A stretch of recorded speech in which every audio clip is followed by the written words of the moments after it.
social distance. Yeah, I'm ready. Let's do it. All right.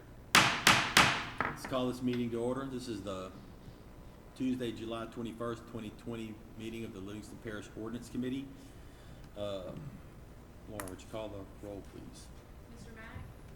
Mr. King? Here. Mr. Talbert? Here. Mr. Girlinghouse? Here.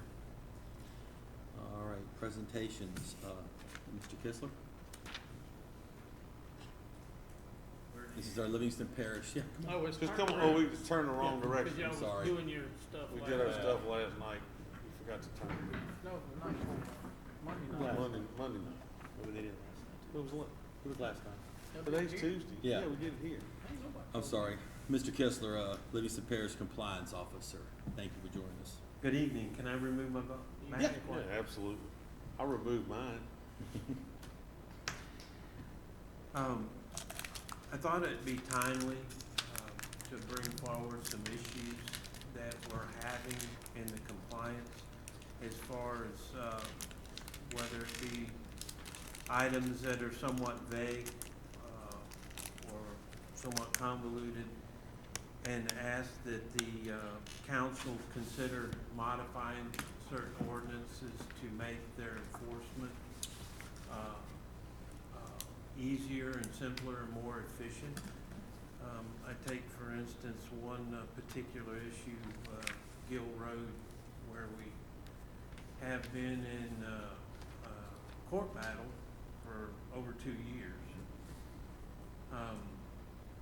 It's cost the taxpayer a lot of money to enforce our ordinances, and I believe with a little thought that we can make this process a little more efficient and less costly to the taxpayer. The first issue, and you may have heard about this particular issue that I want to talk about, is people who are building permanent structures in our right-of-ways.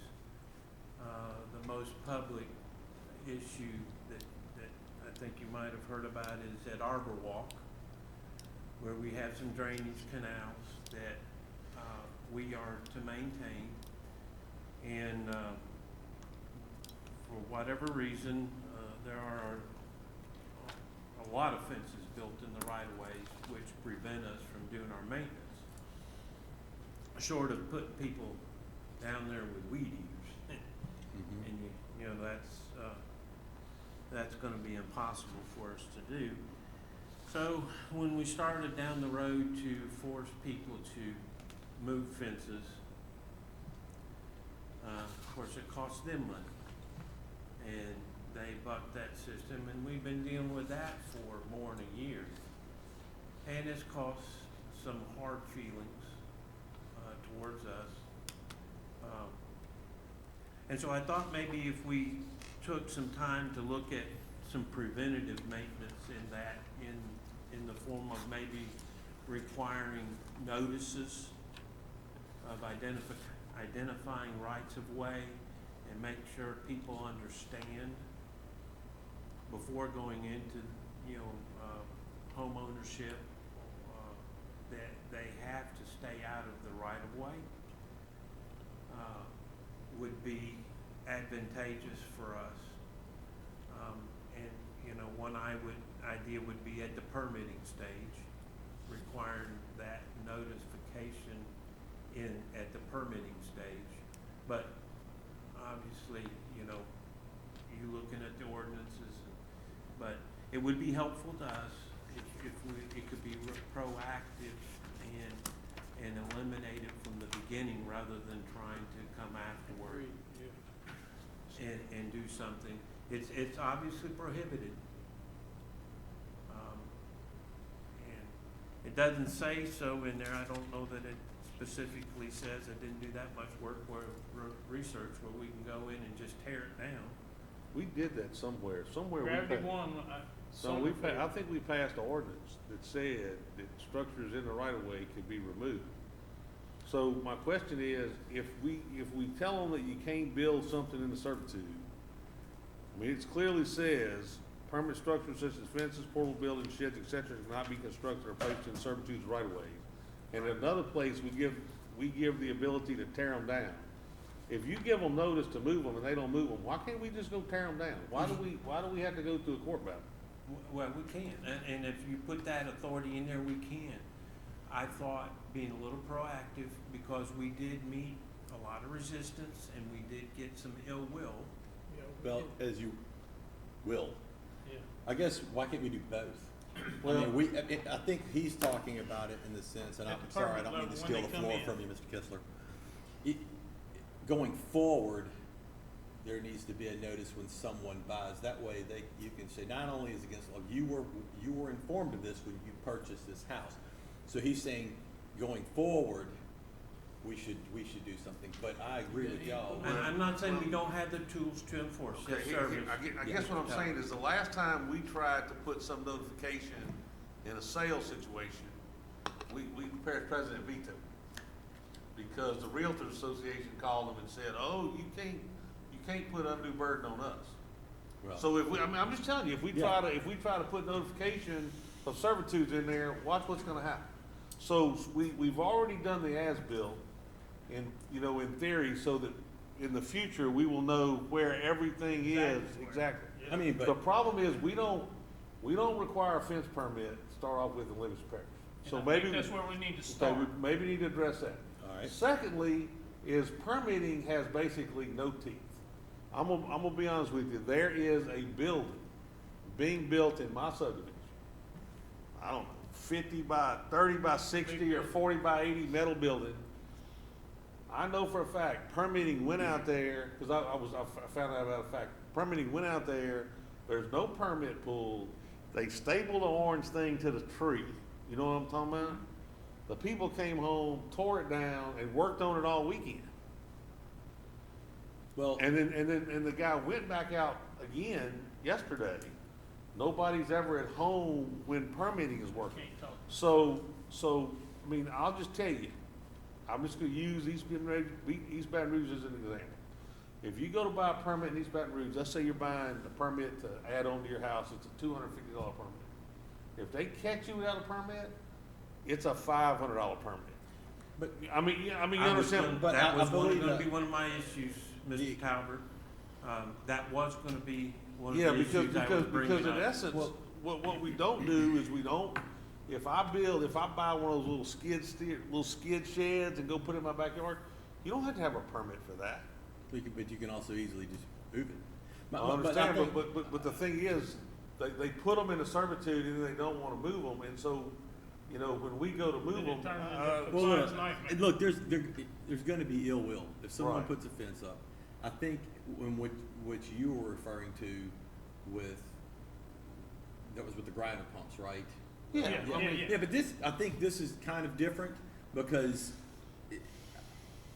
if someone's buying a house, I mean, if the homeowner is the one who owns it and they're the one getting the permit, so it'll be on the homeowner, not on the It'd be the after the fact that they realtors. already bought it. And if the realtors are complaining, I mean, then you should have looked at it. You were Well, a realtor. well, And I don't really Well, I guess what I'm saying, I was listening to what Mr. Kissel was talking about being proactive and trying to notify people on the front end. The only way to notify somebody on the front end about their servitude is to make some plot with the servitude all outlined as part of the deal. And maybe somebody can identify whether it's, I don't think that's currently now, because I just bought a piece of property. I ain't even look at a map. I saw an old map that got emailed to me, you know what I'm talking about? But I just bought it based on a legal description. You don't Well- even know where servitudes are. To further the conversation a little bit, we absorbed money where we had to do a survey of those servitudes, so that when we moved the fences, We make sure it's right. we had to make sure it was on their side of the line. So another thing that we can do is, if it comes to that point, is if they refuse to remove it, they're gonna be responsible for paying the survey rather than the taxpayer. Well, So there's a couple suggestions Yeah. there that to consider, and Yeah, I think Well, fence permits. do you have those have you written those out yet, or have you passed them by Chris to figure out what we can do and can't do? No, sir, I have not passed anything by. Okay. Let's start down I'm that bringing- road and see whether we can come up with a good solution that meets legal, that meets the smell test from the Realtors Associations, things like that. Won't I hurt mean, anything. I don't care about that per se. I mean, Well, I know, but it. I'm just saying, look, well, if- you don't wanna put an undue burden on people that it isn't for, you know, so well, but at the same time, you buy a piece of property, you should know where the line you is. should know where the line is, Right. and if you don't know, you should go find out. Yeah, And in this case, I can't imagine anybody objecting to the preemptive. on the front end. You know, if you object to that, so you basically don't wanna be educated. Yeah, I think You you're know- right, I think you're right, and so that would help y'all immensely, I'm sure. Yes, sir. And then you won't run into issues that Gravity One ran into in my district. Took 2 years to Well, get 14 fences down. It's kinda like anything else, it doesn't fix the current problem, but it'll No, keep it but from it'll- getting in the worse. future. And then we'll address the current problem. We've talked at Gravity One about a fence permit, and I think in the funded drainage districts, that's who they would have to go see, Yeah, is the drainage district. In drainage districts, in one, they're okay with going out and marking the line for somebody and saying, okay, here's your line. So my question is, though, I mean, obviously permitting at the parish levels where fence permits ought to be issued, there's gotta be some document they can sign that says they're aware that they can't put them in a drainage servitude, utility servitude, Yeah, at you know, the right time away. they go to plan it. When they go to buy the permit. Yeah. And then it's their responsibility for them to educate themselves where those lines are. You know, I mean, I would think you need to be aware that you can't put them in there.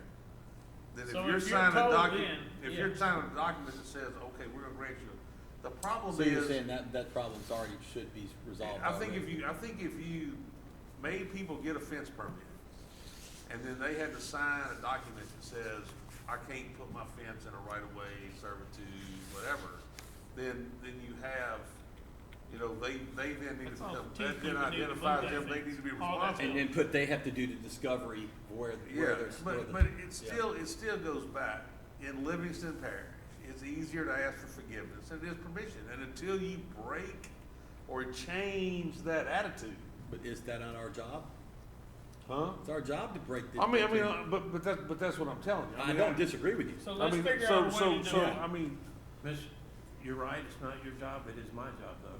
Well, but it's our job to create the ordinances to make, give you something you can enforce. so until you create a situation where it is better to do it the right way Yeah. than to do it the wrong way, people are gonna continue to do it the wrong way. I think the only way to do that is if it gets in your pocket. And Mr. Talbot, You know, that's when you're you stop exactly doing right. it. And that was one of my issues that I wanted to bring up, further down in the. Okay, I didn't mean to steal your thunder, Well, I and- just. No, that's okay. I just think that, you know, there will be ill will, but collectively, you know, Gravity has the same problem. Yeah. They can't get a backhoe in to clean Exactly. a lateral. you All know, the time. Because There- there's a fence stuck right where that There- backhoe is there- supposed to go. There is a ditch between Huntstock first file and Huntstock second file. It needs to be cleaned out at this point in time. It needed to be cleaned out before the flood in 16, needs to be cleaned out now. And you can't get to it. I'm not saying you can't get a four-wheeler down there, I'm not saying you couldn't get a mini excavator. I'm just saying that there's nowhere to go in and work and Well- then move the material out as you clean it. And that's just one. And that's just one ditch that I'm aware The of. one It's that's also, in clean. my opinion, though, if there's a fence blocking, Take it down. it needs to come down. Yep. I mean, we're Absolutely. talking about drainage, That's right. I don't disagree One with of you. our and that biggest fence needs to issues. come down. Now, Yep. you just don't show up and bulldoze it. I mean, you gotta You gotta give notice, give them yeah. a notice, and look, your fence needs to be moved, you're in the, you know, you're where the fence where it's not should I told them during a drainage meeting, I said, y'all gotta quit all this playing around, just take a chainsaw, cut the fence down, lay it in their Well, yard. I mean, you know, you gotta give, And so eventually, that's what they did. you know. Well, The people in that didn't Arbor move. Walk, I attended their HOA meeting twice. To discuss this Trying- very matter with yeah. them. And, it got pretty contentious. Dude, I've been to some Well, of them. Cause, you know, so a lot of them said, I bought the house with the fence was where already it there. was. Yeah. Why am I being held responsible for it now? And Well, So let's head it but then off it's the same time, ahead yeah, of it's the time. same people, like, why aren't you cleaning our ditch? Well, because we That's it. can't. You Agreed. know, Yep. I think reasonable people would think reasonably until, you know. what But anyway, trumps? I agree. What So, trumps? Yeah. Drainage or? Well, drainage clearly Yeah, trumps. exactly. So, you know, and that's the decisions we have to make. Yeah, you don't wanna go in knowing you're gonna make a bunch of people mad, or. Well, you don't and- wanna make And you don't anyone wanna make them mad. mad, but at the same time, you know, you got a foot of water in your house, or your fence comes down. Well, in mine, You know. these 14 fences were keeping the drainage servitude from being addressed, and the water was getting in 3 houses every time it rained. Yep. And I headed it on. I went to the meetings. I told them, I said, I don't care if you're mad or not. I said, we're getting the water out of them houses. They took the fences down, moved them back however many feet. They dug the drainage servitude, didn't even get water in them in 16. Oh. Okay? So, So, yeah, all right, well, I think yeah, we'll come we'll up with work something on it on that. definitely What on else you that got? part. Okay, so, Permits, let's go ahead and take that up. all right. Mr. Talbert's 100% right. Right now, in enforcement of permits, the only time that there's any teeth to that is if there's an inspection required. We do have a section of our ordinance that says that if you don't get a permit before starting any activity that requires an inspection, then it's a double permit fee. Is that being charged? I don't know. That's what we need to check. It's being enforced. People that get, I don't know, because what we do is we contact and say, we've been, you know, detected that you've been doing this building without a permit. You must see permitting and get the proper permit. And so, once they do that, then you're out of, right. right. Now, whether it's being charged, I don't know. Okay. But what I would like to see is, at a minimum, that part about the inspections as a requirement for that double fee to be removed. I would like to see it, if it's a permit required and you don't get it before you start working, You don't proceed until you pay the double fee. then, I agree. and And get if the you, proper if you permit. choose to look at it, I looked at some other samples. He talked about, Mr. Talbert talked about East Baton Rouge, and he's right, you know, they have we have to be careful about how far we go, because Well, you yeah. get contrary to some state issues if you go too far with your permit, Right. I mean, your fee. Fees. So if you're, what you're saying is if you're building something without a permit, there's a cease and desist. And whether you wanna call it a late fee, whether you wanna call it a hold harmless fee, because they have to, you know, if they cover up, let's say, electricity, they make them file a hold harmless. So, you know, however you wanna Instead of attack digging it, it back up, it makes no sense to dig it back up, but, okay. however you wanna attack it, it does make them get that permit, which will show them I should've gotten in the first place, and then attach a penalty, with it. All right. Campers, travel trailers, whatever you wanna call them. Right now, we have to use a circuitous route to get to telling people that they can't live in it. The building code defines a travel trailer camper as a temporary living structure. And we've adopted the building code as ordinance. So, our ordinance says that a camper travel trailer can't be permitted. So in order to get permanent electricity, you have to get your CO, your permit. What we're running into is that they're getting their electricities from these temporary poles. They'll go get a temporary pole and say they're gonna erect a shed. And then they end up plugging their camper into it. Now, the building code's required by state law, so we don't have a whole lot of maneuver room there. Building code does give the ability for the building official, or in our case, because of our agreement, us, to allow someone to live in one temporarily while they're rebuilding their house or building their house, or, for instance, what y'all did, for the residents in the 2016 flood. It does give that authority. But it does say, and it does define the camper as a temporary resident. We gotta have the building code according to state law. So what I'm asking is for, instead of this roundabout way and a hard way of enforcing, the mandate of them not living in, a person not living in a camper as a permanent resident, is to make a clear statement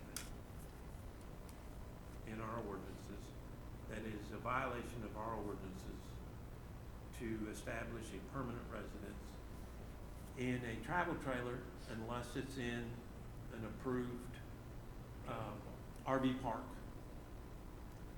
or a site developed as a campsite, you know, along the river, how people have their campsites along the river. Okay, with that, I've been contacted over the last 5 years by people that want us to put ordinance in place allowing travel trailers to be living. I've been contacted by at least one other councilman that is on board to do this in the rural areas. Right. People are poor, it's all they can afford, whatever. My deal on that is, instead of having these illegal trailers all over the place, if we made an ordinance, I'm not saying that I want y'all to make this ordinance, I'm just saying this is something that I've been thinking of. That way, if you had to get a permit to live in a travel trailer, we would know that travel trailer exists, the sewage is being properly maintained, not run out in a ditch raw, things like that. I don't know what y'all's thought is on that, but that's some benefit that I would see Well, to Livingston Parish. I mean, here's the deal. We had a situation in my district, we had two individuals move trailers behind their mama's house, two different, same lot, two camper trailers. Hooked in, wired them direct. I know they didn't get electrical permit to wire them direct, you know what I'm talking about, but they wired them direct to a meter box that was in a shop out back. They actually ran the sewer into some line that went, but they didn't belong there. They're in a subdivision. Right. I got one on Graysbriar right now, just right by the canal. Guy got a travel trailer set up in his backyard, got sewer running, toward a, I do too. Yeah, I mean, I those have things too. are clearly illegal and clearly don't belong. And they're not hooked up properly, so, but we gotta find a way to get rid of those before we can address, because if you allow something, then they're gonna figure out a way to get around that deal. You just gotta eliminate people living in travel trailers. Mr. King, Yes, whether we want it or not, the code, building Says code, no. says, it defines them as a temporary resident. okay. I think, And so we would have to jump over that hurdle somehow. Yeah, I mean, Because then, if I own a piece of property here and you own a piece of property, you have to use the building code to build your house. And right next door to you, I pull in the travel trailer and set up my permanent residence. You have a situation where you're holding two people to two different standards I agree. in the same, and that presents itself as a horrible legal problem and challenge for So us. that's something we shouldn't address as a permit for Right. permanent travel trailer. Okay. I mean, I'm okay with that if that's what the law says. Because we we've should do. adopted the state building code, we've adopted the building code, which says you can't live it. Okay. Shane? I just had a comment. I think we were expressing how we feel about that situation. I kind of agree with Mr. Steve. I don't think it should be a permanent residence, but I do think that it should be permitted and allowed on a temporary basis if you meet certain criteria. And one of them was like, rebuilding houses, say you, Hardship. sold your house and you're building a house, something to that effect, on a campsite or in an RV trailer park designed for RVs, and maybe you're working, nearby for 9-10 Well, that's months, temporary. whatever. That's temporary stuff. Yeah. I think that there's, some criteria where it should be allowed, but no, I disagree that it should be a permanent permanent residence, you know, Well, so, but at the same time, though, it seems like we're gonna let somebody sell their house and move in a camper while they build another one. Build your darn house and then go sell your I mean, house. not everybody has as So- much money as you do. Well, no, I Gary. mean, I'm mean, just but- saying. You asked for that. You gotta look through a different pair of goggles, Gary. Well, I mean, but but then there's the issue of the sewer. That's what my big I concern mean- was. I see it running straight into our ditches. I think with sewer no- is an issue, and it should, you know, But Yeah, that would because fall when you go to under- permit not the it, we're gonna sewer, have but to come up with The illegal a- placement of the trailer falls. a under legal it. solution to be If able to you're handle building it, a and house, you you can't need to- permit. you So need to what put are down your your sewer treatment recommendations? unit. Well, you might have to do Should we something just make like a law that. saying you cannot live permanently in a movable travel trailer? well, but the deal is, We can work on it. what is permanent, what is temporary? Well, that's what I mean. I mean, So, if take tires off if of my it. neighbor rolls in a travel trailer next door to me, if their kids stay there for a week, that's temporary. If they stay there for a month, that's permanent. You know what I'm talking about? I mean, Yeah, it's I just, get it. it's your perception Unless it's This like, is- of where you, this- it's what this is set how of we've glasses been you're looking handling through. it. This is how we've been handling it, and I don't know whether this is acceptable. But what we do is we approach them, we find out what their reason for the travel trailer or camper is. Then we make them produce a timeline. If I'm building a house, or if they're building a house, what's your timeline on the house? If they say, well, we're gonna be submitting the plans, and we have benchmarks. So if they say, we're building a house, okay, when you gonna have the plans done? Send me an email or give me something in writing showing that that's what your timeline is. And then if they default on that timeline, then we have something that we can stand on, that's in writing, saying, okay, well, you said this is gonna be temporary, but you're not showing that, so now we're gonna say that you're permanent, you gotta go. But So- then, how long does it take them to, I mean, we've had this discussion, you know, how long does it take them to get them out once you start the process? You know what I'm talking about? I mean, so you give them, they end up 4 or 5 months, then you another 5 or 6 months getting them out, and the poor neighbor's stuck with them for a year. I mean, that's kind of the issue. And I had that exact, Mr. Bubba Harris, if you talk to him, I had an exact situation like that down in his district. And they wanted to play cat and mouse with me because they every 3 or 4 months, he'd move it out for a day or two, then move it back in. So, again, you know, my ideas aren't necessarily perfect, but, you know, whatever you decide that can give me something concrete or give us something concrete to work with. So you just needed to, one I have- paragraph saying, this is. You just need a not you definition of what a can't- travel trailer is, so that No, you I can. don't need that, the building code handles that, but whatever your decision is on how to define a permanent residence, and that can't happen. Okay. And again, if the process that I've defined is, I kinda like it. and of I course. don't know how hard it would be to put it in an ordinance, but I kinda like It's the I not, think it's it's not gonna that be hard. Well, even if it is, you know, that's something we can do administratively. Yeah, so you're working with people to try to help. you know, Yes, sir. But abiding by the rules, I like it. Well, that's all he does, work with people trying to help them get to the end of it so that you don't have to address them anymore, you know? That's where it's at. all right. What else you got, Mr. Kissel? One of our other big complaints is with the new heights of residences as they're built versus what's already there. We get a ton of complaints about people imposing water on others. And there is a state law that says you can't do that, but it doesn't put a lot of teeth in it. Our suggestion is, as a person develops their property for a home, the area that is developed, because you might have, you know, a 5-acre tract or 25-acre tract, but whatever area you're developing for your residence must have some form of channel, swale ditch, whatever you want to call it, to direct that water. And that's on just the developed part, not the whole piece of property, but just the developed, because that's where the watershed's gonna come from.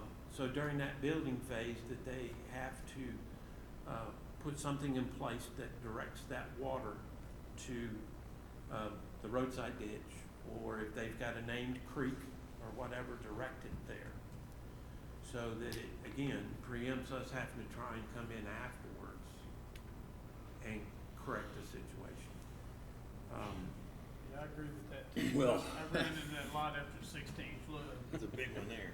In subdivisions is mainly where I hit it, where they raise dirt pads 5-6 feet high in between two houses with no swales, nothing. It's just running straight off there into the other houses. And we're not asking for, you know, having to do drainage impact studies and all that kind of stuff. Because that stuff gets expensive and gets technical. But, you know, a swale ditch or something of that nature is not real expensive to cut. And, you know, if the developed piece of property for the residents is not very big, it's not gonna have to be a very long, So you want this to be determined at the time, Should that be? they present their house plans. Yeah, that's what I think. I When it mean, goes to planning is when they need to, Typically, what Show what they're ideal gonna is that do. you have the problem is if I gotta do this in time with house plans, I'm just gonna do my dirt work on the front end. I mean, you know what I'm saying? I mean, if I've got to come to you and show you where all the stuff's gonna go, I'm just gonna pile my dirt up front. I'm gonna tell the dirt's already out there. Me building my house isn't affecting the drain. I mean, in essence, we gotta get back to, at some point in time though, but think about it, every subdivision built, there's a topography in the way the water flows in the plans where it's submitted. Yes. And so I think Subdivisions. what happens is when you start, you know, changing by building your lot with the way that water flows, because in essence, when you design a subdivision, part of the drainage impact study and all that stuff is it lays out where the water goes. From the water lands in point A, it flows this way to this ditch and it's routed around. So you have the basis in newer subdivisions, since we started requiring drainage impact, there is a topo map of the subdivision that shows where the water goes. I think if you build your house and you impact that, then you've gotta fix it back to what the original drainage plan was supposed to be, which will definitely negatively impact people from piling dirt up. I mean, there's no way that if the water sheets across your lot this way, and you put a big old mound of dirt, that you can make that water continue to sheet the way it is, and in essence, you've changed the whole drainage design of the subdivision, so the retention's not gonna work, and you're gonna negatively impact your neighbor. Well, and Mr. Talbot, you're right, on an established subdivision. That's part of our MS4. Right. When we make them present that at the building. I'm talking about the individuals that are building, you know, buying a lot and building, not our subdivisions, because we Right. do handle that. You're correct. I'm talking more about an individual that buys an acre lot, yeah, and that's their only. they cut off the drainage that had been happening for the surrounding people. okay. And Yeah, it's just a it- topic, I don't know what I have my suggestion, but hopefully you guys can come up with something maybe better and more Okay. workable. But it is an issue that we run into a lot. And it is one of those touchy issues. You know, water, since 2016 has become a very, very touchy issue. And you would think it wouldn't be, because if you're building your place bigger, higher, you don't wanna cause problems for your neighbors. You would think that would be a non-issue. Well, we're putting swells in to protect my neighbors. Very, very little bit of money to put a swell in. Yes. Yeah, Especially I got if one they at my do- house. They did to me. I got I swells built on mine. I'm mine. in the middle of and 15 acres, and I still direct the water with swell ditches away from my house. 3 houses, I'm on the Yeah. corner, I got one on each side of me, in the back corner is woods, and it was low. And so they come and ask me to cut a swell to drain it. And, Problem. yeah, Yeah. You I can still mean- cut them, you can cut them with your lawn, and no big deal. I didn't pile up all my dirt ahead of time though. But we're seeing that happen in the Mine Gary district a lot. They go in and do all the dirt work a year ahead of time. So that when they go to planning, they go, we're not impacted. Well, the last, object or topic is, again, our section, or our office, whatever you wanna call it, is responsible for, as we talked about, the MS4 enforcement. And as it stands at this time, we have two tools. We go talk to them, and if it gets bad enough, we give them a cease and desist order. That's the only two tools we have. Just I'm the sorry, two. Ms. Kessler, what was this in reference to? MS4, stormwater discharge. I got you. Our MS4 enforcement. All right. And that's the two extreme ends of the spectrum. So what we're asking you to consider is something in between. Our suggestion would be that, that the inspector, of which there are two, myself and Mr. Glenn Henson, would be allowed to issue if you want to call it a citation or whatever, that has a fine attached to it, which would be collectible when they do the final inspection.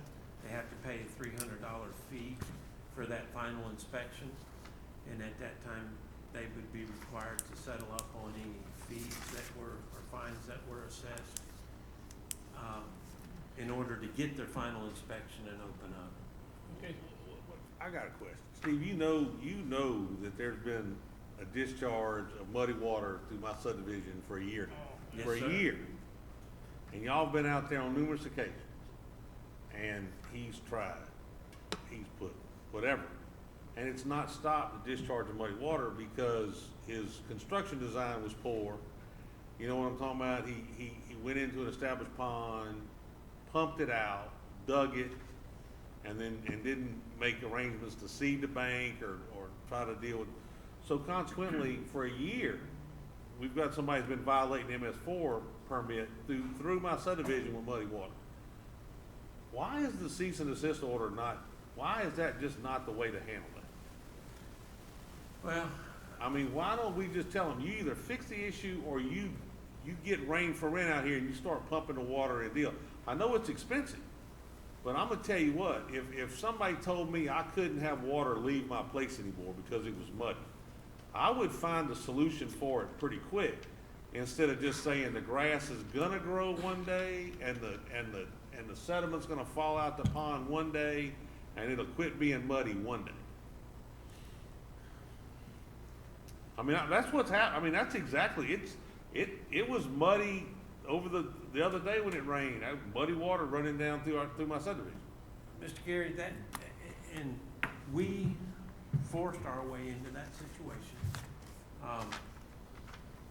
And I'm not saying we didn't have the right to, because of the fact that it was a pond that created an outfall. That's the only reason it gave us the right to get into it, because it was a private development. It wasn't, it wasn't a subdivision. It was individuals developing individual houses. So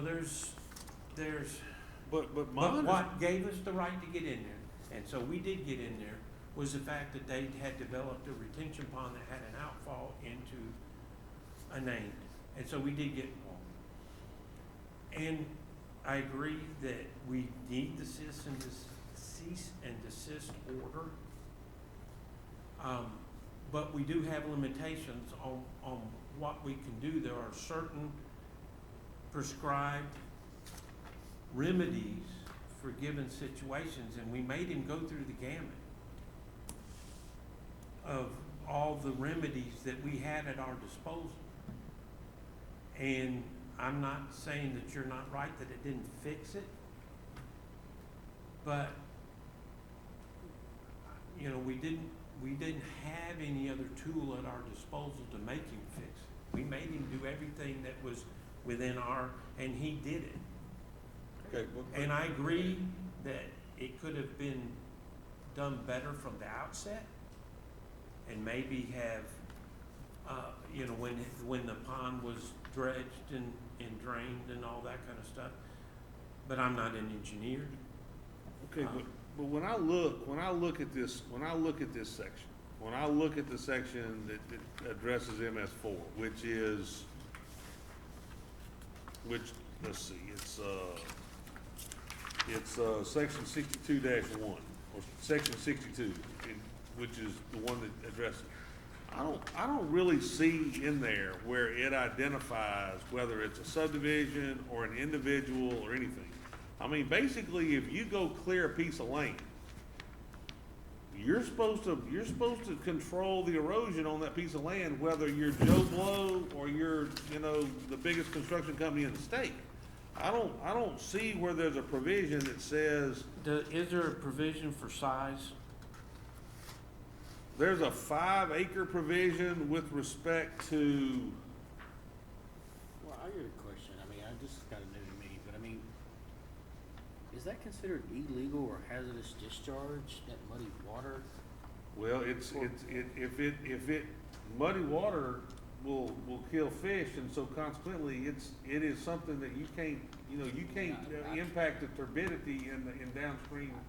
I guess a certain amount, but I mean, I catch fish in muddy water all the Oh, time. I hear you. Well, and what these are designed to do is keep the larger particles. Mhm. The larger particles are what Mr. Talbert's talking about as far as affecting the aquatic life. And is if the larger somebody's- particles. If somebody's building a house, and they do everything within their power to try to, while they're constructing, to try to keep the, I guess you could say, loose dirt, clay, whatever, on their property, and then the rain just washes some into the road ditch, I mean, is that, Yeah, but, Is I that mean, we're really not a talking, true I problem? think they're talking about something that's been going on a while. We're talking about every time it rains. I'll just tell you exactly what happened. So there's a retention pond for an old subdivision. It just so happened that the way this thing got done, the retention pond was in another piece of property. It wasn't attached to the subdivision. So this guy owns this big lot with the retention pond in the middle. Typically, the retention ponds are the responsibility of the HOA. This one had to be maintained his responsibility. He goes in and develops a minor resub within this thing and expands the retention pond. Well, he didn't need to expand the retention pond other than the fact that he needed dirt to raise those lots. So he pumped the retention pond out, dug dirt out of it, filled all the lots in, and then, so what happened is you had, I don't know, how big was that tract? 4 or 5 acres, 6 acres? The pond itself? No, the whole tract that he. Oh, the whole tract. Was it 5 acres? So the tract was, so we end up with fresh dirt on something about 5 acres. You know what I'm talking about?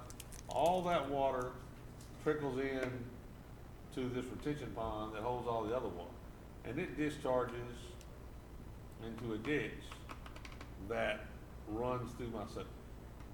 Well, typically that water's been discharging through that subdivision forever. That wasn't the issue. The fact is that these people who used to have fresh water run through their front ditch, all of a sudden had muddy water run through their front ditch, and it starts killing. You know what I'm talking about? I mean, it's a different deal to have a little bit of fresh water run through the ditch that goes away, you want to see killing the grass or something? killing the grass and stopping the ditches up, because you get all the sediment coming through there. I mean, and it kind of stunk. I don't know if you, muddy water stink, you know what I'm talking about? So it's an issue, and so we put socks on the pipe, You put socks in the put pipe, bales of hay, Bales of hay. we tried everything. And that catches most of the big stuff. But what happened was, when you did all that, you tremendously slowed down the water leaving the retention pond. Yeah. So what happened is on a rain event, the water would overtop the retention pond and run onto his 5 acres. So then all of a sudden we end up with this big 6-inch pump out there, 4-inch pump out there, that we would fire up and bypass the socks on the pipe and the bales of hay and everything else, and we pump it muddy water into the ditch. Oh, overtaxing what was designed to take a gravity flow, we're pumping, hundreds of gallons a minute into the ditch. It's just been, How long of a time frame? it's a year, and we had muddy water the other day. I mean, it's still ongoing. However, he's been given his final permit, he's done. You know, he can now build a house. But the fact of the matter is, he's still violating MS4. The deal is, we have, as a parish, said we will enforce the federal and state regulations with respect to MS4, and we get grants based on that, and we're not doing our job. Well, Mr. Gary, I'm gonna have to disagree with you there. Yeah, I was gonna say, gotta be careful with that. And this is the reason why. Again, when he resubbed, the individual houses are less than the 5-acre threshold in our ordinance. The only way I shoehorned us in there was because of that retention outflow into an established drainage. That's how it got us involved. I had to do some research. That's how it got us involved. If we hadn't got somewhat creative, we wouldn't even done what we did. Right. And again, I understand you don't think we did the job, but I just know I got muddy. I mean, look, I know y'all worked hard. I'm not saying that. We used every tool at our disposal, is all I can So say. what's your suggestion on stuff like this? So, Well, and again, the subject of this is, going back to what Mr. Gary said, when you have a subdivision, you put a cease and desist on them, that is a big hammer on a developer's head. Right.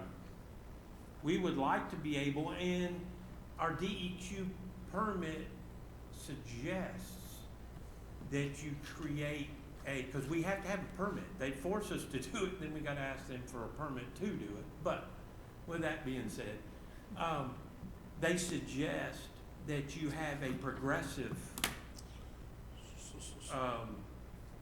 permit, a violation process. So, Yes. so in essence, I mean, there were days y'all went out there every day. now And then- see, and if there were I times- would've had that at my disposal, He that could have day I cost caught him a him ton, with it that could have book. cost him a ton of money to get his thing released at the end, so. if we would've had this at our disposal, see, at the time he had the pump out there, he wasn't building anything. So I couldn't put a cease and desist. Right. I got you. So if I had this at my disposal, we could have cited him. okay, so there's no way to cite him, it's just either this or this. Yes.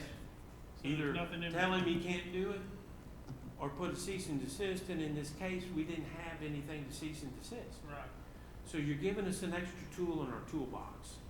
is what Okay, I'm so asking I for. think that's important, that we work on trying to figure out, to give them something, because in essence, in this particular situation, I mean, there were weeks, there were days y'all went out there Monday through Friday. I mean, you know, even though, or Monday through Thursday, I mean, they were out there every day. And in essence, if you'd have been building up a little tab like that, you'd have got your stuff straight, you know what I'm talking about, over a period of time. But look, it is, I know it's frustrating. It was frustrating to me, I understand it. I guess the reason I'm making a big deal out of this, you know, we've talked about minor resubs and different things. This is a particular situation that if we had something in the minor resub ordinance based on lot size or lot number or whatever, that we had some drainage plan established, that we could maybe address some of these things on the front end. Nobody had any idea at the time that this minor resub was approved that people were gonna dig in an existing retention pond. You follow what I'm saying? And then Yeah. drain additional property into it that it wasn't originally designed for. I'm just saying that we need to, it's kinda off topic a little bit, but it's something we need to think about. And it's something that I've watched happen in the middle of, it's that subdivision, that little minor resub is in the middle of a subdivision. You know, you hate, A button, another subdivision that's been there 30 something years. yeah. Go ahead. And you know, you don't know all the details, you know, about this particular minor subdivision, but I think that's something that before we sign off on and approve these minor subdivisions, we probably should take a look at, you know, drainage and sewer and where it goes and how it's gonna work. that's what we've You been. just don't sign off on the thing until Well- you know beyond a shadow of a doubt that it's not gonna cause Well, let's problems. figure it out.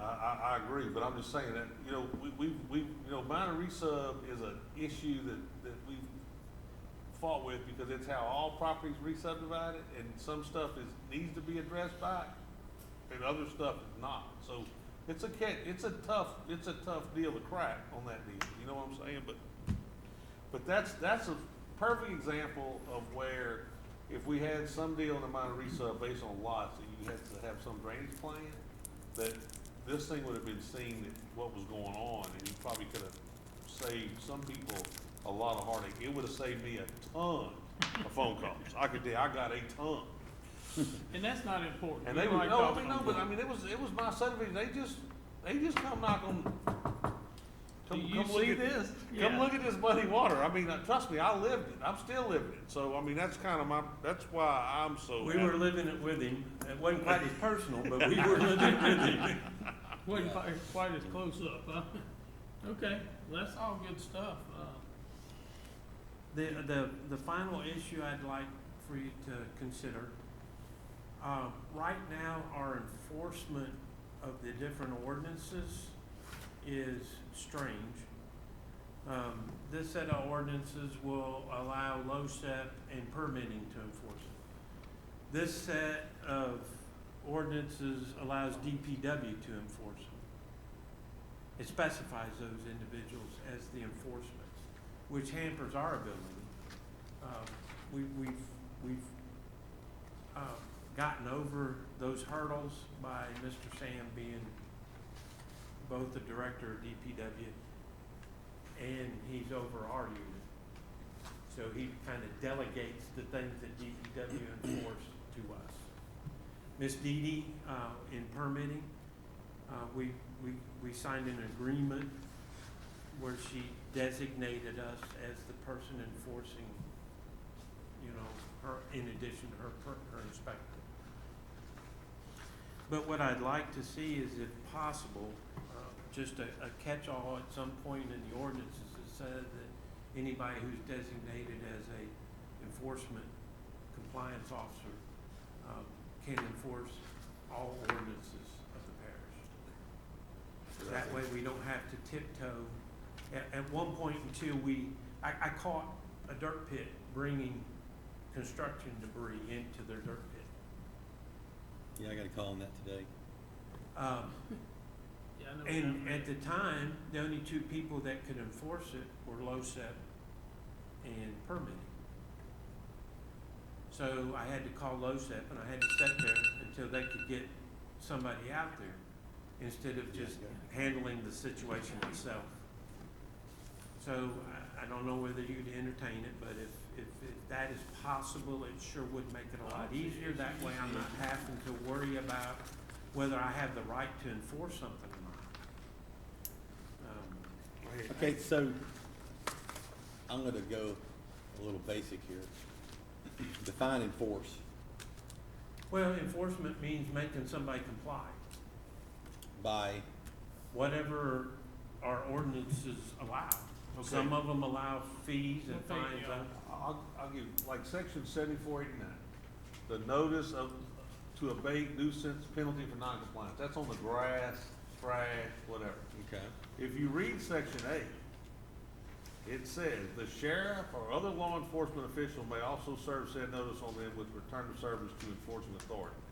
But it basically, it basically says that Livingston, it's the council is the person in charge of enforcement. Am I correct, Steve, the way that's written?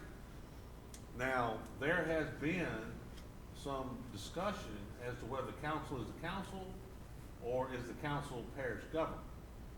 You know what I'm talking about? Meaning that if you put, what does it say in the ordinance? well, that's what I'm saying. It really You doesn't, don't? it doesn't, if you go through the definition, it doesn't define who, it just defines what rubbish is, occupant, owner. Enforcing agency means the sheriff, marshal, permit director, director of public works, or any authorized agent of parish government. This particular ordinance, I think, clearly defines who can do it. The sheriff can serve, you're being deputized probably gives you a little more, in this particular thing, not everybody is deputized. You happen to hold a commission from the Livingston Parish Sheriff's Office, so it gives you a little bit more authority.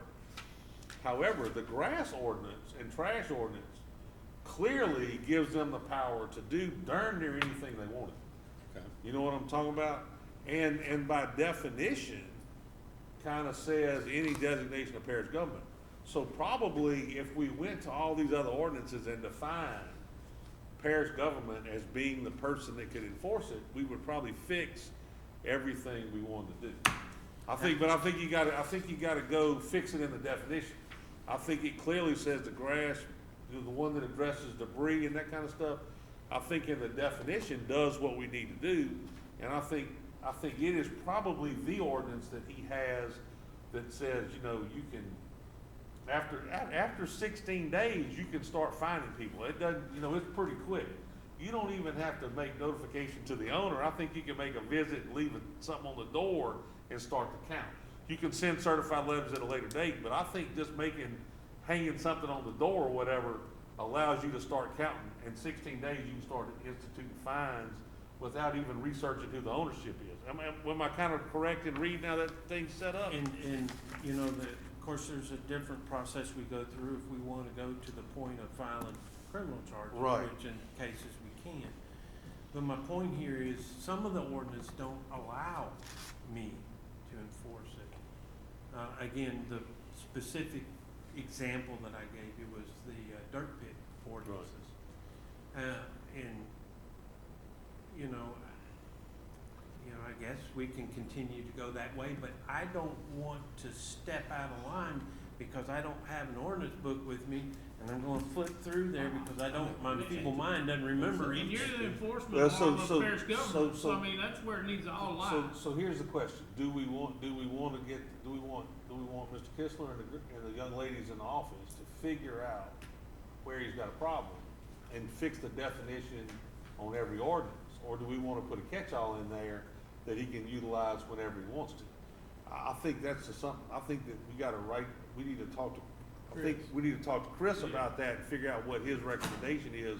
Whether we put a catch-all that gives him the ability to enforce any ordinance within the parish, or whether we go fix the definitions of every ordinance that addresses dirt pits or subdivisions or drainage or grass cutting or whatever, and fix the definition so that you can be the agency I think we gotta figure out what we wanna do. I know it's easier to give them a catch-all. The question is, do we wanna just Give him a catch-all. give them a catch-all, or do we wanna clearly put Well, him and in let's the look at it this definition? way then. You mean, I'm sure you have a running list of things in your head that you could probably sit down and write down probably 5, 8, 10 ordinances that we could adjust specifically, right? Yes. All right, well, just give us that and we'll look at those. I think, yeah, look at those, and at the same Yeah. time, we can reach out to the parish attorney and see what his recommendation And is. if something else comes to mind, we can. I was trying to be lazy, Mr. I No, I mean, don't get me wrong. Hey, look, believe me, it crossed my mind and said, let's just go ahead and give it to him. But at the same time, it might allow for things that we don't even think about. You know what Yeah. I'm talking about, that probably shouldn't be. You know what I'm not trying to say, but I mean, it just might be. Yeah, well, what he's trying to say is, we want to give you power over something that we don't want you to give you power. Well, I mean, it might be. That's it. I'm just go It ahead might and be say we it. give you power, and all of a sudden our toes are getting maxed up Exactly. here, and we're like, wait a second, we need to back this up. Mr. Yeah. Steve, you It's can easy. do all but this. Yeah. We wanna be on this. I mean, I'm being realistic. No, I well, mean, that's I what want you to know, it wasn't my idea to grab any kind of power. I was just. Oh, I know. And hey, I we was want just- you to- I was we just want you trying to to do be your lazy. we want It you to be able never to do your is job. until you do. Yeah, I got you. We want you to be able to do your job. So, Yeah. you know, and I think the grass ordinance is it's an ordinance that basically says, it's well written, and I think it allows us to do pretty much anything we need to get done, the trash, debris, whatever. We need to be sure that the other ordinances we have give him the same ability to go in and start at a pretty quick level, start addressing the enforcement of our ordinance. And Mr. Costello, like you said, I'm sure you have probably a good, you could set out 5 or 8, 10 right now. You know, we could address those. And then when something else comes to mind, we can just work it in and do it then too. And eventually, it'll get to a point where you don't have anything, you know, or it'll be few and far in between. Well, and Chris may tell us the best way to address this is this. And Yeah. that's what we'll have to Awesome. go with, yeah. So, I will send a list in the meantime, Okay, Ms. Lauren. that'd be and, perfect. Absolutely. That's a good idea, cause that way it kind of, And then if Mr. Moody ends up saying, nah, go ahead and just do the other, that makes me happy too, Yeah, whichever way I you don't see decide to issue go. with Yeah. that. Yeah, It just makes it easy on us You not don't have have to to guess. worry about Yeah. whether we can actually enforce or not. Hey, okay, thank you. Something else was on my mind, but it wasn't related to your topic. It was something I read a while ago with reading up on this stuff. We're gonna talk about it in a minute. thanks I for know coming, we we- appreciate it. Were you alluding to a while ago about like people, it was somebody, in the parish that was like burying construction debris? Yes. Yeah, okay, so that, I don't know, we'd have to find the ordinance that falls on. Do you have the authority to go in and, I do not. well, put that one in there too? Well, I mean, that's a, I Yeah, mean, that's a let me no-brainer. just, That let me should just tell you definitely something. fall I'm gonna under be you. honest with you. People don't realize how serious that is. Yep. Meaning that you'll have to go amend, if they catch you burying debris, you have to go amend your title. You have to go amend the property. You know what I'm talking about? To identify that area that stuff is. If you are burying debris, you have to have a very special and stringent permit from DEQ. I mean, there's a lot, I mean, we're talking about construction debris, I know. you know, like trees and limbs. You go bury you a bunch of stumps on somewhere and let somebody figure it out. You'll end up having to identify that area in the title of, I mean, in the deed of your property before it's over with, if the wrong parties find out about it. I'm just, I mean, think I've about seen it happen Where you before. talking about the dirt Find pit? it in mine. Just a They're bad gonna spot right eventually there. finish that, and they're gonna build homes around that. So Well- if there's debris that's been buried in there and it rots down after they build those houses, they're gonna run into a major issue. Yep. Look, we bought a lot in the subdivision, built a house on it, and it was where an old stump hole was, and I knew it was there. We watched the developer put the dirt in and whatever. It came a big rainstorm after we built the house, so we fixed the foundation. I mean, I'm just telling you, I mean, people, you know, it just happened to be that we were still in there working. I mean, but stuff can happen that is Oh, well beyond. and it'll sink for years, Oh, years and years. years. So look, let me tell you what, And that's not to mention the pollution. right.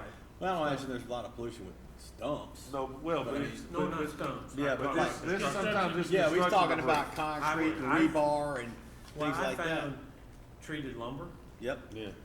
and you know what's in treated lumber? Mhm. There was a lot of that there. Yeah. You know, and the big Yeah, so ingredient, that's that's arsenic. definitely something, I'm glad you brought that up, because we do need to address Yeah. that. Whichever way we have to do it, we'll do it.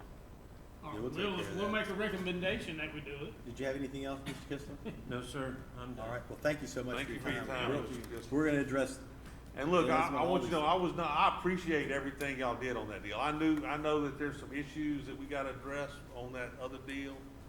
You know, with the storm, I know y'all worked hard on that. It's just, Mr. it's Gary- just frustrating from my point of view that Mr. it's. Gary, I don't have much hair left, and I was pulling what little I had. I don't know left how out. y'all survive with muddy water in your ditch over there, man, it's terrible. I got something in mind. Should I call that in?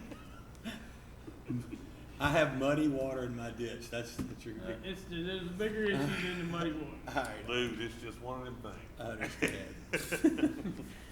All right, We get so, calls, man. Hey, What you I got? want And y'all, you don't I know. wanna point something out real quick if y'all got a second. all right, wait, look, I wanna ask, did y'all have anything you wanted to discuss on this topic? Yeah, come on up. Guess we're passing orders for the short one, people get up here first. No, my name is Ernie Tannehill, 13210 Galloway Garden, Walker, Louisiana. Yes, sir. And I guess my complaint is phone books being thrown out in our yards. I'm just gonna say it right now, to me, they're trash. I don't want them, I didn't ask for them. I'm sorry. That was the next item on the, I was asking if you had any discussion about for the that. discussion we just had. No. So, I legally have to move to the next item, so any discussion on the? No, we good on three. Okay. I'll talk We're about going the on three? subject later in You other good? business. All right, so Let's go to 4B. item 4B, discussion of chapter 50, section 15-13, littering. Go ahead. Yep. All right, do I need to state my name and everything? Yes, sir. No, you did it already, so, yeah, go ahead. You're good. But again, I addressed this with a company that used to throw these out about 3 years ago. I got with Jeff Hard. We went around with them, and the bottom line is, they told me to paint a 1 foot circumference white dot and out on the road in front of your driveway. They wouldn't throw them out no more. Never phased them. They still do it. The problem is, this afternoon at 3:30, I went down the street 100 yards both ways and picked up 16 phone books laying in the ditch, waterlogged. I started to bring them in here today for a good object lesson. I said I wouldn't. But I mean, my point is, I don't want the phone book. And if I asked you today, where, what's the phone number for the Livingston Parish Permanent Building Number? You'd probably grab your phone right quick and pull it up. I understand that some people still probably would like these here. But how can we get around asking, and I've got a couple of suggestions, but don't throw them out in our driveways no more. I'm saying, our yards, our ditches. Look, I got one, it was last week. Yeah. I drove up, I was like, what is that? Well, You know, these were 2 weeks ago that I picked these up today in the ditch. People Yeah. just don't pick them up. Well, let me just suggest something. I know I've traveled literally the world over, and I've spent several years in Greenville, North Carolina. I've always lived in Walker. Always had the address right there. But anyway, they posted an 18-wheeler in the town and sent out little flyers in the mailboxes. If you want a phone book, come to such and such location. The 18-wheeler will be there for the next 2 weeks. You can pick up your phone book instead of just throwing them out everywhere. But I mean, these, they get in the ditches, they get in the drain pipe, they stop them up, and nobody seems to care about the parish. I mean, just let it trash up the area. I don't necessarily have a problem, because look, I'm with you. All I did was see something, and of course it was raining, so it made it, and I was like, well, that's pretty worthless now, because those bags don't protect anything, and really it's worthless to start off with, because, I mean, who has a phone book? We'd have to write an ordinance, Well, and you know. Ms. White, do you think we could ask Mr. Moody if it would be okay for us to write an ordinance in Livingston Parish that it was illegal to throw things in people's yard in the form of newspaper or phone book or whatever, and they need to be mailed? In lieu of delivering by riding around, chucking it out the window, you need to mail it. Well, and that was my concern. We need It's gonna be hard to be it's hard to mail- specific. It's hard to mail the We need to be newspaper every specific, day, but we also need to be kind of all-encompassing at the same time, because then they're going to be throwing Well- something else. Well, I mean, You here's the know, deal, that's why I said newspaper, if you Can't you say just- phone book, anything because If you just, this is a if you phone just- magazine. If you just you know? outlaw unsolicited distribution by in any other method other than mail, unsolicited distribution, then consequently, I think you can probably get away with that. If you're purchasing a newspaper, it's not unsolicited, they can Correct. probably deliver it to you. Exactly. Yeah. But I think that we need to look at, is there a way to outlaw the distribution of unsolicited materials by being thrown in your That's yard? how it needs. Yeah. Yeah, that's what we need to ask you right there. And if we can address that by, and if he can give us some grace on how to say that, then I think that's easy. If he to- Do you- says do you- if he but says you- we can put a fine attached Let's to it, just- and then that way they Let's would just go forward and better say not do that they this. can. Do you see any potential pitfalls on that? Well, I mean, here's the deal. I saw a post on Facebook the other day where somebody's shoving something in people's mailbox. They want to advertise, some event or something. Well, it's technically illegal. You know what I'm talking about? The mailbox is solely for the purpose of the U.S. Yeah. mail. So in essence, if you stop people from, probably push cards become illegal if I walk through your neighborhood and hang them on your door in lieu of handing them to you directly. They're unsolicited deals. So, I mean, but hell, if I didn't have to hand out push cards, it wouldn't bother me, so. I'm just saying that if you wanna look at the possible conflicts, those are possible conflicts. Is that an impact to somebody's freedom of Yeah, speech? I Moody seriously would doubt have to it. answer that. But I think he's the guy that can tell us, Absolutely. And again, I understand some people, I've got an elderly mother, she may want the phone book, and I don't mind going back and picking it up. But when they, not this year here, but probably 2 years ago when I first contacted Jeff Hard about them, I literally got up at 5:30 in the morning, walked out on my driveway, and seen a guy fly down the road and he was throwing them out, never looking, I mean, they wound up in the ditches, down in the bottom of the water. So That's again, because they get paid to And I think- deliver a certain amount, so they're getting rid of them to get paid. I think if you look at that thing, you'll find out that is just advertisement. Yeah, it That's is. not, it's not the old day of Bell South. No, or- phone book was a or valuable Barbell thing or at one whatever. time. Those days are gone. This is about trying to sell yellow page ads to people. And heck, if the white page stuff is just something that's always been provided and not important nowadays. Yeah. But anyway, I think we have a method of trying to solve this Look, problem. I appreciate it. I'm with you on it. I mean, completely.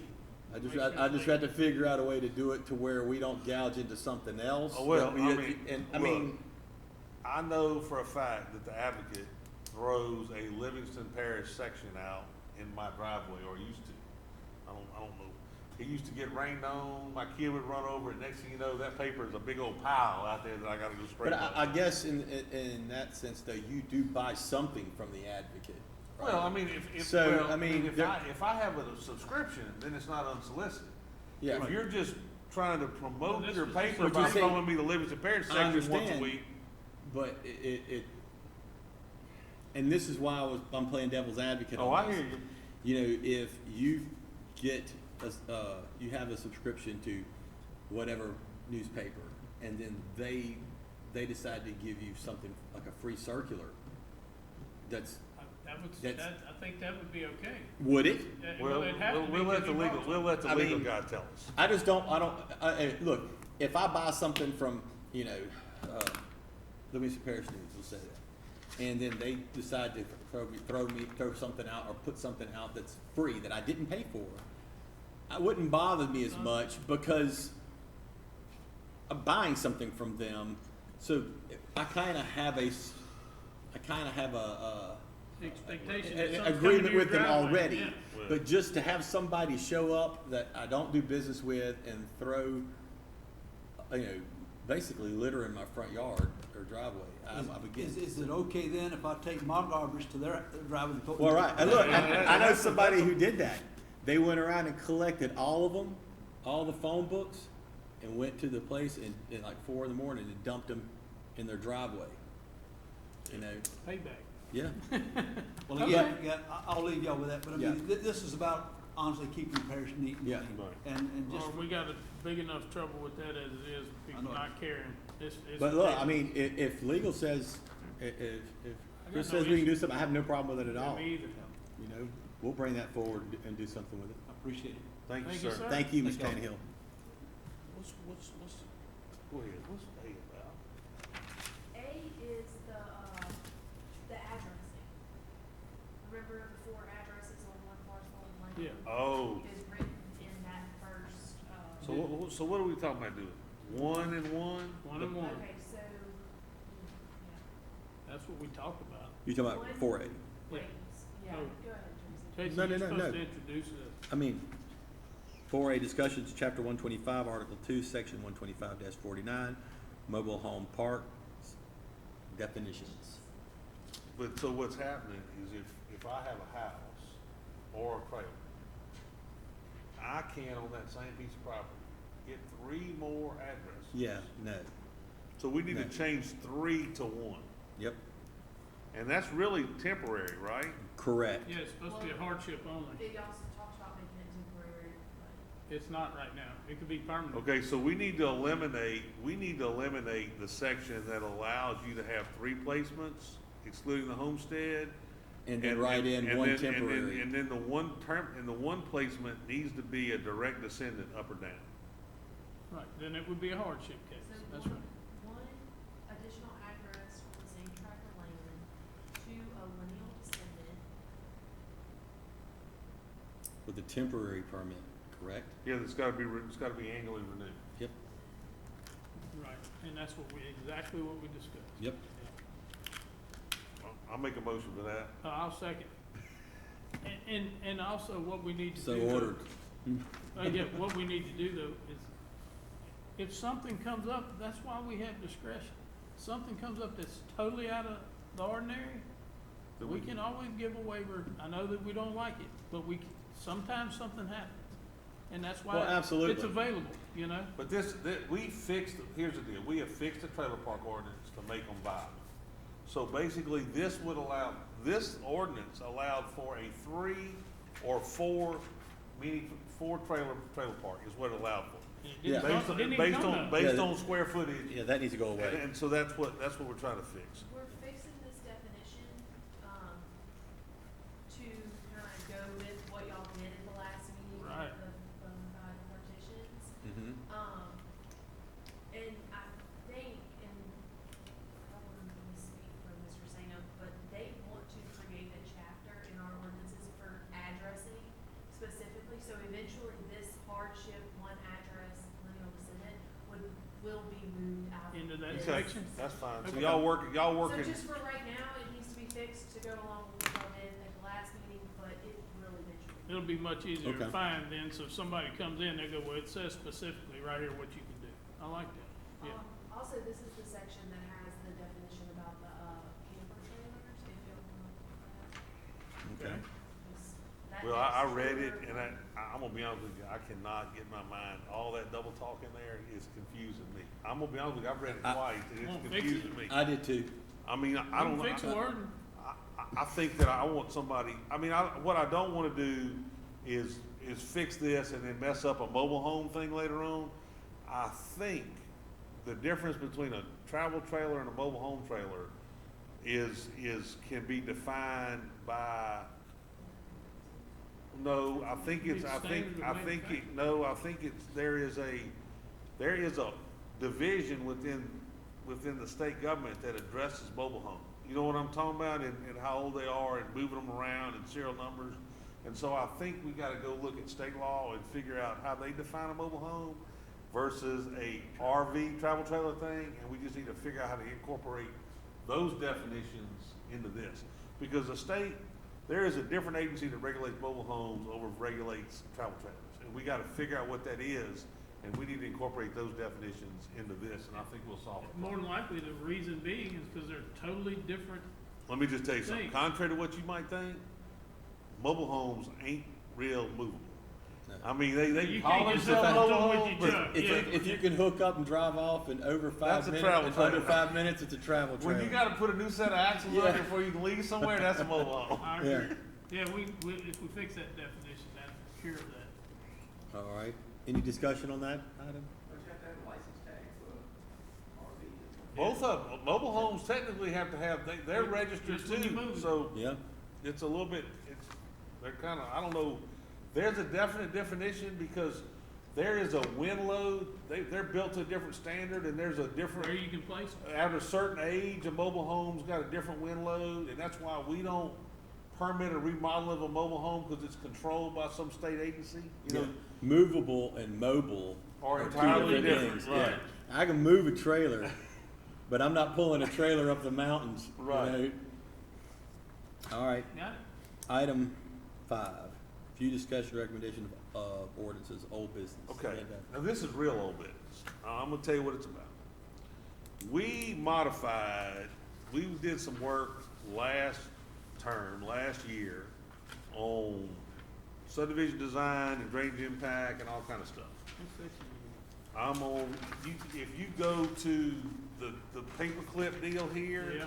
And go to the drainage, I think it was, you go to section 125-25, where it talks about site location description, watershed map. Go to the second page of that, Just the back of. right, which is, and go down to where you go 7 and then A, Yeah, got it.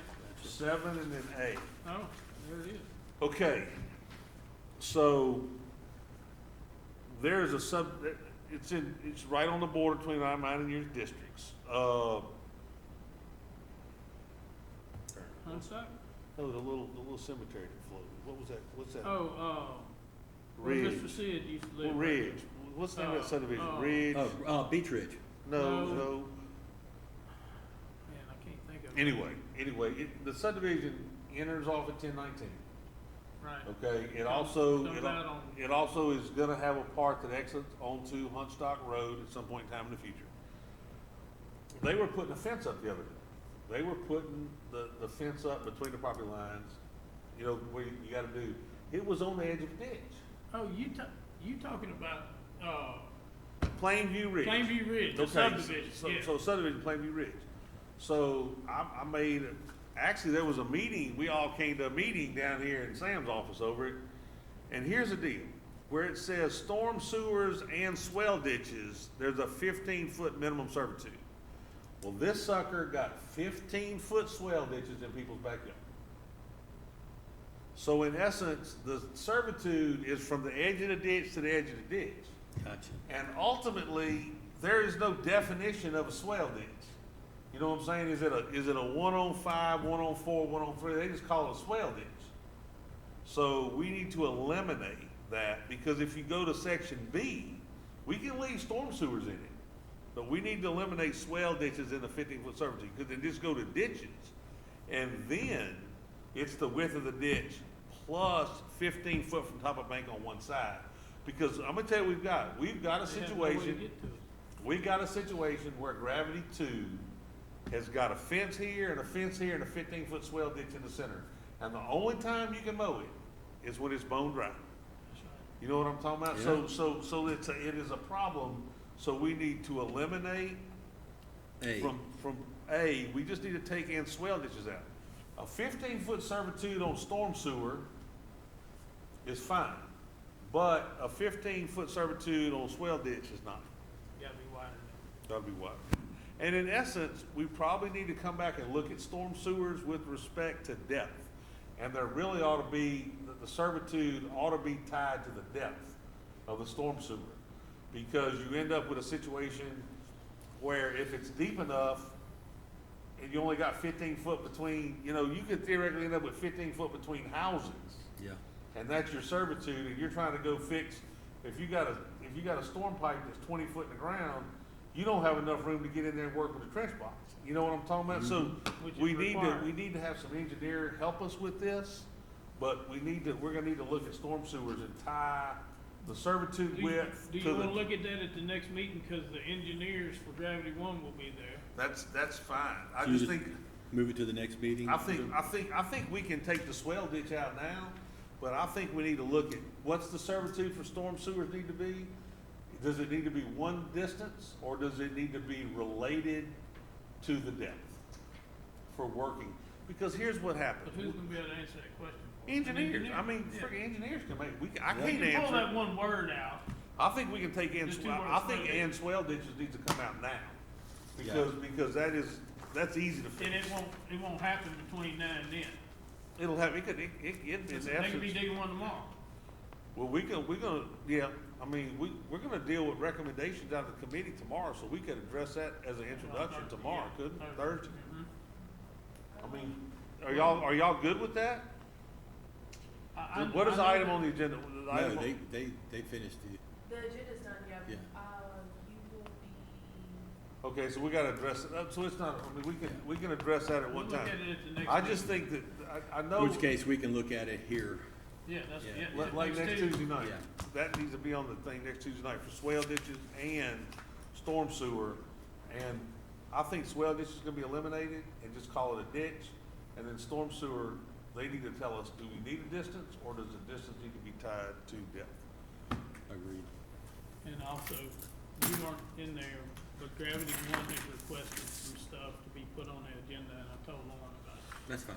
And that's one of those things that Gravity 5 and Gravity 2 will probably want to address. Oh, same What thing. it amounts to is if I submit a set of plans, you know, for review, they go to different places, they get distributed to different places.